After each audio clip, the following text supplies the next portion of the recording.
everyone, welcome to a new week. This is your weekly astro energies video for all signs, where I just cover what the overall energy and vibe, the transits, what may be taking place this week that will affect us. And then after I post this video, all your weekly individual readings will be posted. And of course, Aries is first since we are in Aries season.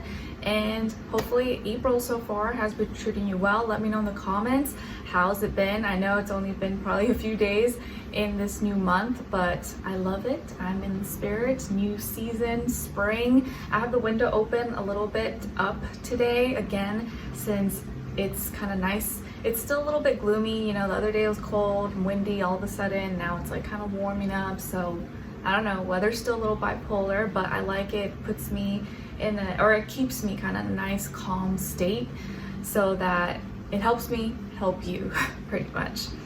All right, so happy birthday to all my Aries. This week should actually feel, it might be a little bit triggering, but also an opportunity for healing. This week feels a lot more like calm, a lot more healing, mending, sorting through things kind of energy. Not just because we have the full moon in Libra, but also some Pisces energy. We have Mercury and also Venus going direct this week. So, you know, with Mercury going direct this week, it's still going to be kind of like in the shadow period where we're kind of coming out of the fog. Things are starting to clear out, and we're kind of being cleansed, especially with the full moon energy. All right, so let's get right into it, guys. So starting this week on April 7th, in the morning, we will have Venus conjuncting Saturn, which I really like. I think will be really nice for us. And then literally that same day, but like 8 minutes later, Mercury will go direct. So we'll pretty much be our thoughts and our communication will be a little bit more forward thinking rather than backwards. Although Mercury is in Pisces, so it's still kind of like we're trying to communicate underwater, but at least we're not swimming against the stream. We're like going with the current, so it's a little less chaotic. But first off, Venus conjuncting Saturn, we're seeing the reality of what we love, how we love, and I really like this alignment right here, and I'll tell you why. Because Venus is exalted in Pisces, so when Venus is exalted, it can do too much. And you know that Pisces energy, that's why they say a lot of times that Pisces energy can you can become addicted, you know, to drugs, substances, or addicted to love and do too much. You go overboard.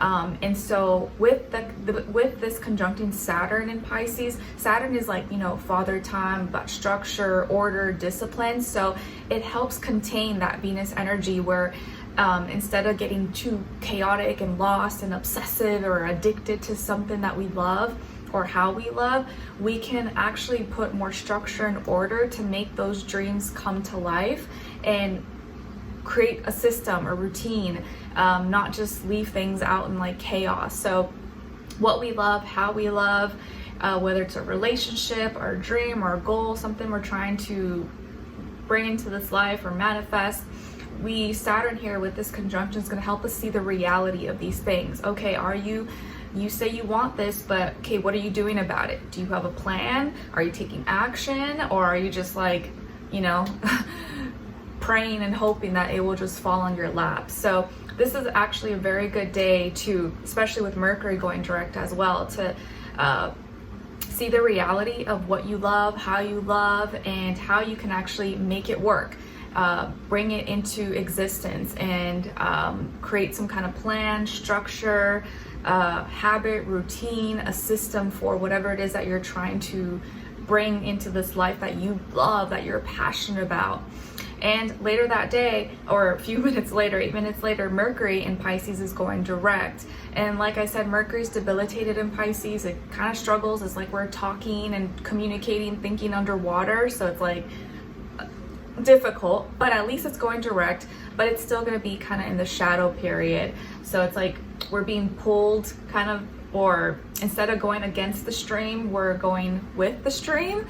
It still can be a little bit of a struggle, but at least we're not doing the complete opposite. So now how we're thinking and communicating is a little more forward thinking, not so much about the past.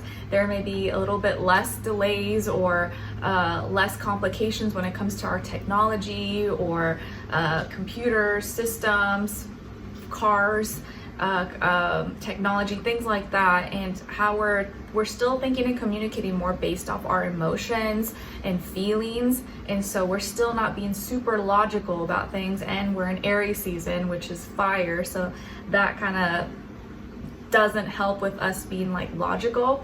But at least I think we are it's like setting the stage for a lot more calm energy this week.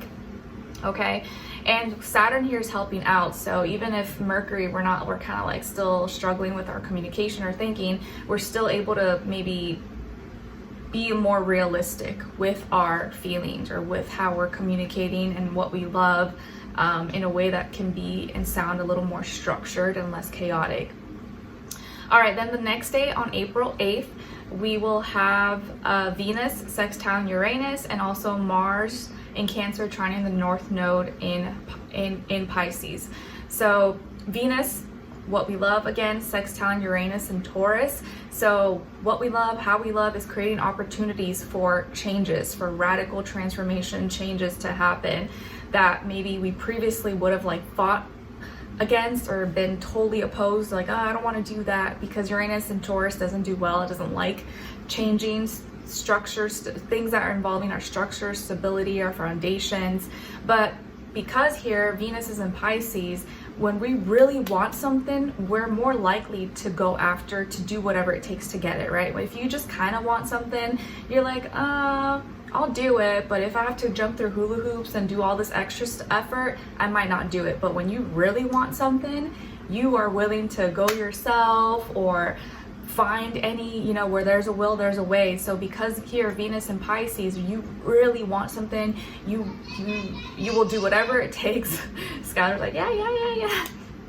You're naturally gonna be forced and force yourself to find opportunities to make this happen, to change. Like, okay, I want to move and live in the Midwest like I did from California, and I want to experience all 4 seasons. I want to see green and trees and the woods, creeks, ponds. All right, then maybe that takes me having to move. Or I want this kind of life, I want a different kind of life. Then I'm gonna have to physically relocate and find ways to do this. Like, how am I going to make this happen? I can't just think about it. I have to actually take action. So on this day, Venus is going to motivate you, or you're just the simple urges, like strong urges that you feel for something, whether it's a relationship, job, a dream, a goal, anything, is going to lead to you finding opportunities to make this happen and change your reality through your own actions. And where you once were really stubborn on or fixated, or nope, I'm not doing that, you may be a little more open to it. All right, you wouldn't budge before, but this time you might be like, all right, well, I really want this to happen, so I'm fine. I'm willing to make some modifications. I'm willing to tweak some things because this is something I really love or am passionate about. And later that day on April 8th, Mars in Cancer is trining the North Node.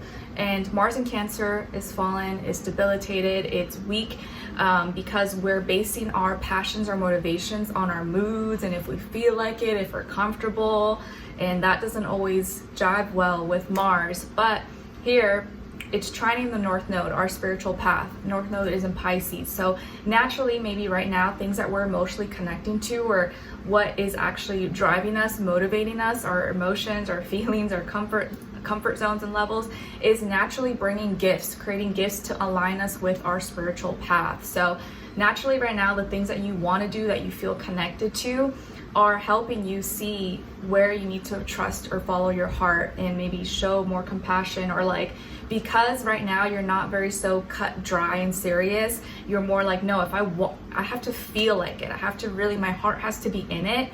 That's going to lead you to doing more things or going on paths that actually resonate with you, rather than oh, well, this is just what makes sense, or this is what society, my family tells me I have to do, so I'm just going to do it, but your heart's not in it.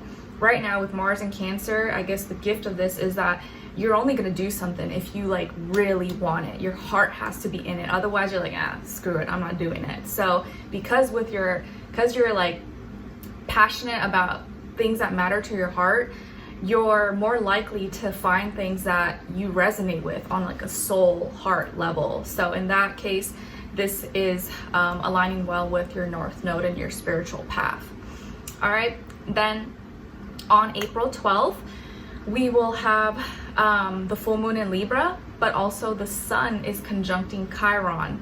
Okay, so I think that's why I feel this week or this full moon is not so intense. It's not so like volatile or chaotic, especially because last month we already had the eclipses. So right now that intensity has subsided a bit.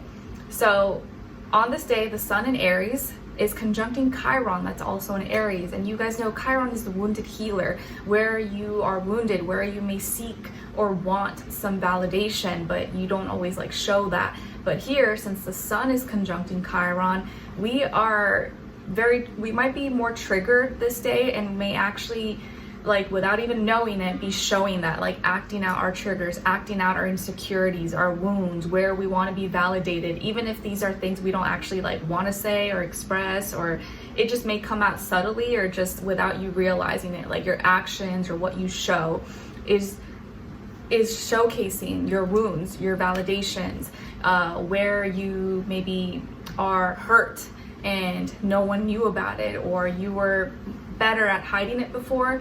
On this day, it's kind of like it's out in the open, more likely. Obviously not everybody, but more so today, you will be naturally acting out things that like you wish, where you're hurt, pretty much. So that can play out in both ways. You know, it can come out kind of toxic, or it can come out in a way where like now people know, okay, why you're hurt, where you're hurt, and how we can heal this, how can we fix this, or how can I fix myself, or not make this such a deep wound that I can't heal from. And later that day, so the full moon is happening at night. Of course, I'm Eastern time in the US, so this is like in the evening. But we have the full moon in Libra at 23 degrees, so this is like in the third decan of Gemini, so it's like a Gemini Libra full moon.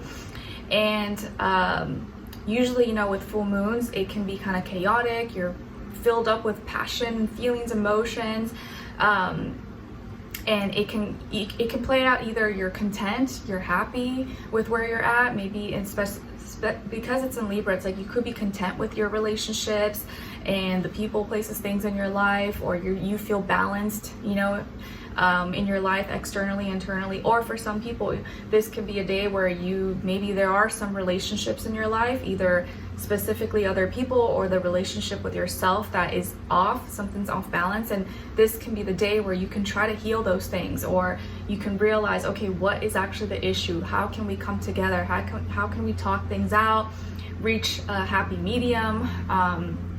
And this is the day too as well where like you could see it for yourself, but also with others, like where are they hurt? Why are they hurt? Why are you hurt? And it will be more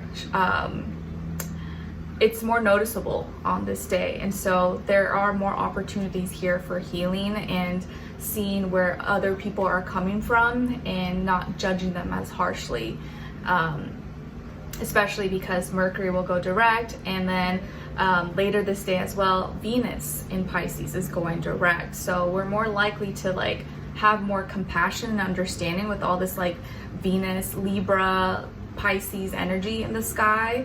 We're more likely to like feel connected to people, want to give them a second chance, or want to hear them out, as opposed to like war, fight, you know.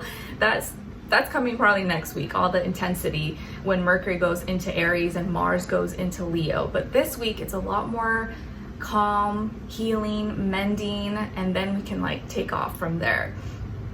All right, and what else was I gonna say? Yeah, so with the full moon in Libra, you might be already satisfied and feel balanced in your life, or with your relationship with yourself or with others, or you can see where there may be some tweaks, some changes, or some things that you can fix or heal maybe at this time through just some understanding, talking, relating. All right, and then what else? So this is 7th to 13th. Yeah, okay, and I think that's all. So we end off the week pretty much with the new moon, with the full moon, and Venus going direct. And like I said, next week things are going to start to get heated, a little more intense. So enjoy this last week of like more calm waters, recovery, mending, because next week there's a lot more fire coming in, and fire is not so like soft and gentle and calm like water. So that is all for this week. I wish you guys all the best, and I'll see you in your weekly individual readings that I'll start posting right after this. Take care.